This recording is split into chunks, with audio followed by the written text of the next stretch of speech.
That is 66% chance to win for Fiend, if we were just looking at this as like an RNG thing. He's won 8 out of the 12 games that he's fought against Stardeath. 4 of the wins going over to Stardeath. Obviously, one of those being very recently, considering that Fiend didn't win that event. And now they're going up against each other in winner semis here at the South America Combo Breaker Online 1v1 Championship. Stage striking is underway, and we've got Sentinel for Stardeath against Fiend's Asuri. And we got the stage striking just about over here. Brawlhaven and Apocalypse left on the table, and they're going to go to Apocalypse. It's a pretty small stage overall. A lot of big blast zone area to deal with and airspace to deal with, and one platform that kind of moves around back and forth. But other than that, it's kind of like a thicker, like a shorter, it's thicker. Are you comparing it to Mammoth Fortress? Is that what this is? Not Mammoth Fortress, Shipwreck. Because the walls are a little bigger. In Shipwreck, the big defining factor with that is how much airspace there is and how important getting people off stage is. This is pretty similar. You just have a platform and slightly longer walls. Okay. Yeah, and unlike Mammoth, the platform doesn't descend to become part of the stage. It's always floating up there. Opening up Guitars versus Guitars. Excellent gravity cancel neutral light on that wake up from Stardeath to take Fiend by surprise and get some extra damage with that recovery. Weapon throw as well. Downlight recovery. Ooh, Fiend sent flying. And I've never seen a weapon throw follow-up off of a guitar downlight recovery work like that. That was pretty hilarious. Nice cider as well. Weapon throw forces Fiend to fastball low, and Stardeath doesn't go for the ground pound. Interesting note about guitar ground pound, which I didn't get to talk about last time that I was casting that much because there wasn't really any guitars. Nice cider. Guitar ground pound got a little bit more powerful and can now true combo into tear. Why would you ever do that? I mean, you had it on stage. I don't know, but Stardeath and Fiend both have the opportunity to do that, and I will go insane if I see. I mean, if they heard that, if they're aware of it, then they have the opportunity. We'll see. Well, I'll definitely let you be the one to call it out because you got your eye on the prize. Yeah, that's for sure. Ever since I saw that Wrench tweet, I was like, oh, I'm looking forward to seeing that being broken out in tournament. But here we got Stardeath on the hammer. Another nice cider on the Fiend, and this matchup's looking super in favor of Stardeath going to game 1. There's the ground pound, and so the most notable thing about that ground pound when it hit, even though Stardeath just loses that stock to himself, is that Fiend is in stun a lot longer than before. And that's the most noticeable thing about guitar ground pound going into this patch. Sarah has lost its weird, super hard to hit hitbox spike. It now always just basically hits horizontally. But they got that in return for the ground pound. Well, anyway, we'll see if any of that would have come into relevance. I mean, because that super hard to hit spike off the side air did sometimes get some pretty intense kills for players, especially in the South American region, because guitars have always been pretty favorable, as that's been Fiend's main weapon of choice. But right now, Fiend getting taken off on the left side, Stardeath really utilizing the high force from that hammer. That is kind of why he has been the antithesis to Fiend in these past few tournaments, and why he's the only one who's been able to really take him down in the grand finals at the very least. In these South American tournaments, is that he has a much slower, methodical play style, and that harder to hit, heavy hitting weapon that can really bring the punishing hits to some of the lighter, less defensive characters like Asuri. He has that tool that can sort of counter Fiend, and so we're going to see a little bit more of that. Very nice neutral sig though from Fiend to equalize those stocks 1-1. Yeah, down sig and a neutral sig. Not a combo, but I mean, as long as you're catching where your opponents are going, works out just fine. Something interesting that Stardeath is doing at guitars that I really like, that a lot of weapons that have good side airs can do, is he's playing around the edge of the stage, and then he's just barely dashing so that he begins to fall off the stage so he can get an immediately buffer out side air. And because the guitar side air has a little bit of momentum to it, it brings it back onto the stage, so it's like he's saring from the ground. And that's something that he got to work off of Fiend on the last stock. Now neutralizing him away. Has the guitars. Fiend's trying to recover. Oh, uses that recovery. No dodge, or still has a dodge though, so he manages to make it back. And now Fiend, holy, charging up that neutral sig. A little hopeful. But he's getting the damage in. Oh, dodge read. Down there. Oh, he went for the down sig finish. Oh, no. What a terrible ending to Fiend's amazing combo. 2 dodge reads through the duration of that guitar string, ended by that down sig read. But no, Fast fell through. Stardeath gets the guitar recovery, takes him off the top at the last second. But Fiend really found his footing at the end of that game. That only bodes well for him moving throughout the rest of this top 8, and even just this set in particular against Stardeath, because having that kind of adaptable nature when going into these games, when you're starting out on the back foot, being able to tune yourself to how your opponent plays, like Stardeath, he's going to need all that skill. He showed it there at the end. He has the ability to take him to town. He just has to start off with a stronger start so he keeps that momentum throughout the whole set. Game number 2, onto Mammoth Fortress. Still have that moving platform, but a little bit different, as we were just talking about on Apocalypse. Fiend opening up the guitars against Stardeath's hammer. Has one silent and went for that chain dodge forward, but didn't get anything off of it. And both players are spacing their sidelights, just trying to get that first opening that could lead to a crazy string. Oh, and of course, by doing so, they clash as they sidelight at the same time. Downlight hits, but he doesn't get the right read. Ooh, down air in a nair from his opponent. Lots of blows going back and forth. So far, barely in favor of Stardeath, but as we see that one downlight and a weapon throw just evened it up completely. Ooh, down air recovery. Some good damage. 2 recoveries. Weapon throw from Stardeath, trying to get the approach. Response from Fiend as well. Stardeath, no weapon now. Fiend has a little bit of an advantage, but he is going to get that weapon pickup from the hammer. And no weapon on Fiend now. Weapon throws seem to be very favorable right now as they both try to get on each other. Fiend with the weapon throw, not going to find the snipe off onto the right side. Stardeath making his way back, and the sword now going to allow Fiend to get that recovery right off the top, getting that first KO of the match number 2. Yeah, there's very good spacing on the downlight as well. Sword downlight, another one of the weapons that got changed where it doesn't reach as far as it used to before. Still hits stacked, though, so Fiend making that adjustment, because if he went for the very edge of the downlight, it wouldn't have hit. Oh my God. 3 downlights in a row, Fiend. Oh, man, it's called being hard red right there. Started dodging in place, but that's a ton of damage. That's not only reading the book, but finishing it and throwing at him. Yeah. Maybe that's the next weapon. Who knows? Ooh. I guess maybe you would, but that's a secret for another time.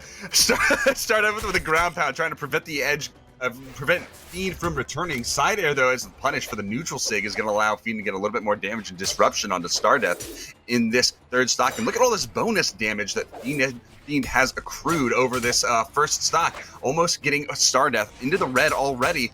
And that if he was able to grab that downlight right there, he was going to follow it up with a recovery. Oh, down to hit. Stardeath and flying, but still into the stock. And this game looks a lot like game number 1, but with the roles reversed. And if that's the case, then that means we're still going to have a close game, even as Fiend is up 2 stocks to 1. I mean, this is pretty incredible. As far as momentum goes, Fiend definitely took it back in the last game and just barely lost to a guitar recovery that killed off the top despite Fiend being grounded. And now Fiend is looking to 3-stock his opponent in game number 2. He's still going in, keeping all the weapons denied. Even an unarmed Sarah is not going to finish the job on the Fiend, and that's interesting. Gravity cancel neutral sig. Both gave him the momentum to get back to the stage and covered his head if his opponent went for a ground pound. And still alive. That guitar Sarah not enough. Fiend holding that edge, being very careful. He wants to. I think he's really looking for this 3-stock. Oh, goes for the side. I like the adaptation. Although I think that in that situation, if he just went for the down sig as fast as possible, it would have worked. Last time when he went for that combo, he went for the down sig, but he was at the edge, so his opponent fast fell and got out of it. But there, I think he could have just ended Stardeath's stock. But Stardeath does take a stock, down sig sent him flying. The Fiend is still very, very far ahead in this game. Just have to be careful. If he keeps throwing away his weapon, that's not going to be so good for him. Also, if he doesn't... If he lets Stardeath get too much damage in as well and close that gap, it can also spell a little bit of danger, but he is so far ahead, he doesn't have to worry about it just yet. Well, a little bit of flashiness right there, too, as he bounces him off the lobbed weapon throw. And there it is. The recovery right off the top is going to lead into that KO, winning the second game of the set for Fiend. And this is a best of 5, of course, because we are starting in top 8. And 1-1 is the record right now in the semifinal between these two. This is interesting. This is a trend that we don't see in regions like North America, where the maps are different every game. In fact, Going into game number 3, both Apocalypse and Mammoth Fortress were banned, even though one map went in favor of one player and one in the other. That meant that both of them are deciding, okay, we need a complete change in scenery. Now onto Small Enigma. Some players would look at this and say that it favors Sword, and I'm inclined to agree. You don't have to do nearly as much work like you would on the Katars to get a daylight recovery on one of those top platforms. Sword, Nair, and Down Air also work so well off those platforms as well. And as we see, look at all the recoveries that Fiend's hitting, and Nairs and Down Airs. Like he's playing a completely vertical game here, and Stardeath just got demolished at the beginning. So we'll see how this game 3 goes. So far, really in favor of Fiend, but now the Qatar Ditto began. Oh, we see Fiend doesn't even want the Qatars. He's just like, yeah, I'm going to stick to the sword. That was really working out super well for me. Well, we also know that the Qatars can work for him. He just has to find the right moment, and Fiend holding that edge right now. He knows that this is a sword opportunity right now. The side air coming out, not going to be able to catch Stardeath on his way back to the stage. Stardeath, gravity cancel, neutral light, no follow-up there. Probably smart, keeping things safe, controlled, and just looking for the little bursts of damage that he can find so that he can close this gap from Fiend. But Fiend trying to find those recoveries high up on that top plat is going to spell a lot of trouble. Stardeath can't take those hits because that gets way too close to the top blast zone. Ooh. Stardeath has done a great job of coming back into this match. He's really close to death, but if Fiend fast spell off of that jump, that down six certainly would have taken him down, but he just floated right above the electricity that Sentinel put out. And now he's continuing to deny him with weapons. Stop Cider will almost definitely do it. Recovery not going to take him out the top just yet. That one will do it. Small Enigma isn't quite as big of a culprit as the Great Hall when it comes to a high ceiling, but the ceiling's still relatively high because of that platform. Well, it would need to be, because otherwise it would just be way too easy to get those vertical KOs. You just go up to the top plat, get someone in a recovery, and then boom, it's a KO. You got to have it at least a little bit raised, so it's not too consistent from yellow. But Stardeath getting that weapon pickup, denying Fiend, but Fiend doesn't even care. Going unarmed and still doing quite a bit of work, because Fiend just is no stranger to just going in pure aggression. Oh, I thought that Hammer Cider actually wasn't going to finish it. The bounce happened on center stage, and I was like, oh, is Fiend going to be able to make it back? But no, that Cider finishes the job. Fiend finally goes down, but did a lot of damage in that stock before losing it. And oh no, Stardeath! Oh no! You can see that's the obvious case of a connection. Oh no! Issue. Oh, but he gets back in. Back. Or maybe that's the bot. I'm not sure. It looks like the bot. Yeah. Okay. That's really unfortunate. You do hate to see that happen. For his opponent to return. With the online championship, these things happen. Yeah. It's an unfortunate truth of online tournaments, and sometimes these things happen. It's not all. I mean, there's really no way to get around it. It happens. Good on Fiend, though, for just being a good sport about it. I think, even so. Look at that. Dashing back and forward.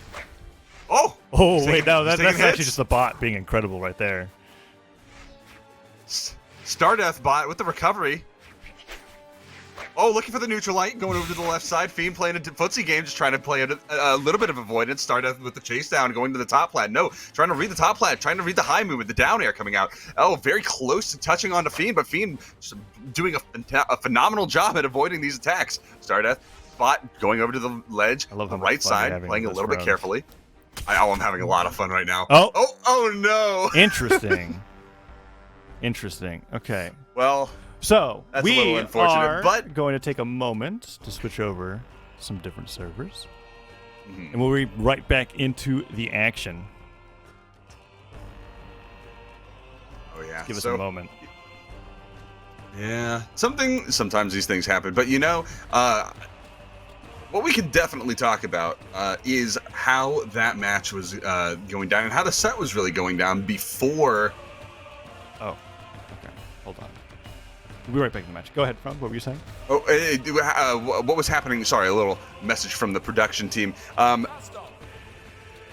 We can talk about how that match was going before, and you have Stardeath playing a much more a much slower game, a much more methodical game where he has to play around the movements of Fiend and has to try to read out, will he go this way, will he go that way, which is already difficult in and of itself, because he's pretty unpredictable as it is. but he was actually doing a fairly good job in that in the third match, because he was able to find a few hits here and there, keep the damage at least somewhat fluid. Fiend would definitely had a handle on how that match was going, but before the DC ended up happening, the damage and the stocks were pretty much even. I mean, they were fairly in favor of Fiend. Fiend had him like in deep orange. That's right. Got out of that pretty second much. No, like it wasn't even, but it was like pretty much.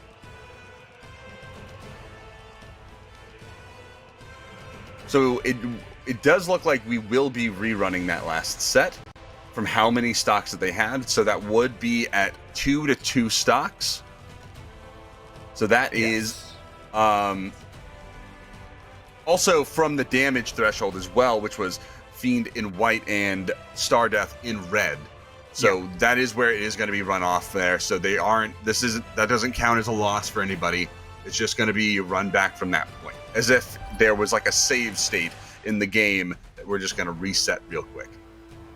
And I think the scoreline was 1-1, and Fiend had won game number 2, and they were on small Enigma. We were talking about how that was interesting because we'll see a lot of matchups when thinking about NA. Players like Sandstorm or Noel will go back to the same stage over and over and over and over again in the duration of a single set. But I've noticed in South America in particular that we'll see a lot of stage counter picks happening rather than salty runbacks. Mm-hmm. And I think it's a breath of fresh air because, it does get a little tiresome. I know Mammoth Fortress is easily one of the most favored maps in the game by a lot. Yeah. But being able to see how people change up their play styles, what people bring to the table, maybe sometimes, I don't think it happens too often really, but people changing characters depending on the map, because some of the maps do favor different weapon sets or different characters, SIG sets. So I think it is interesting to see some of these other maps being thrown into the mix. But here we go. We've got Fiend and Stardeath back in the lobby. I expect them to go back into small Enigma and set up set the stage where we left off. I think so. So of course both of them will take some. They'll go jump off the stage real quick, lose a stock, and then I think that they're going to just try to coordinate getting Stardeath to red or like 150 health. 3, 2, 1. So there will be just a short moment while they get ready.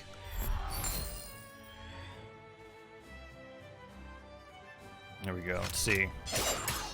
Oh, he's going to use the 6. That's the fastest faster. way to build up the damage, isn't it? All right, that seems about it. Oh, that's all right. so. Hey! That is the most coordinated setting the stage after a game that I've ever seen. It was pretty nice. And now Stardeath, well, he's being chased away. And Fiend now has him deep in the red. We're back to where we left off the previous game. Ooh. Down air coming out from Fiend. Try to finish him off that down sig, but Stardeath is getting the damage and already has Fiend in the light orange. Oh, very nice spot dodge as well from Stardeath. Stardeath doing a phenomenal job at bringing this damage deficit back. And Fiend getting the down light down air into recovery KO off the top. What a phenomenal use of that sword kit to just confirm the KO. I don't really have words for that. I mean, Fiend just he steals the words right out of my mouth. Yeah, Fiend excellent on this sword as we see him trying to get even further in the lead here. Stardeath now on the hammer, falling with that sider. Nice stop. Look at a follow up of it. It was interesting. The stop hit as Fiend I feel like was rising and to dodge it, and so he didn't know how to follow up off of that. But still got the damage in regardless. Kicks him away. Picks up the guitars. Nice recovery. Ooh. Just barely does a KO. The very end of that move's knockback, he kind of, like, it curves, right? But there, the curve didn't happen early enough. Fiend went straight to the blast zone. Lost that stock, and now we're in a very close last stock situation for Game 3. Stardeath looking for that down air. Not going to find it to get the continuation of that damage and sort of a elevated half pipe string onto Fiend. Fiend still taking a little bit of damage, and the stocks are nearly completely even. Stardeath having brought this back so well is just a testament to how how many times he and Fiend have played against each other in these tournaments, and also probably off stream as well in maybe more local tournaments, less official ones, or even just in the ranked ladder. But Fiend finding that KO off on the left side, the down sig coming out from the Katars and confirming that KO, giving him a second win in the set, 2-1. Yes, let's see where they go for game number 4. After game 1, as close as Fiend came to making that comeback, where Stardeath was able to close out the game with a nice recovery at the bottom of the stage, Fiend has been in complete control ever since. We see the stage bans coming through, and 2 of the maps that were open previously, and Mammoth Fortress being the one that Fiend did incredibly well on, are available here. And now we're going into game number 4, 2-1 lead, and Fiend back onto the stage that he nearly 3-stocked Stardeath on as we go into game number 4. Now, this is going to be the game that will either put Fiend into the winners finals or give Stardeath a chance to get there. So Stardeath has to bring this into full effect with that hammer to get as much damage, as much force, and force Fiend off the stage. Whatever he's got to do, he's got to do it. Fiend, well, I mean, Fiend just has to Fiend more, and then that's about it, because Fiend doing Fiend things ends up winning tournaments. So not much more to say on that front, honestly. Yeah, but Stardeath, however, is actually doing Fiend things against Fiend, and it's working out very well for him. Downlight strings like guitars going through. Once again, went for that downlight. That was cool. The down sig, set up straight to the right. The first down sig was a dodge down read.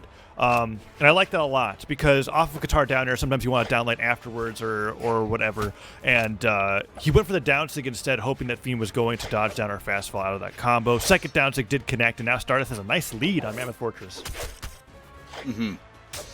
Usually coming out from Stardeath, looking for the omnidirectional damage there. Gravity cancel neutral light and failed.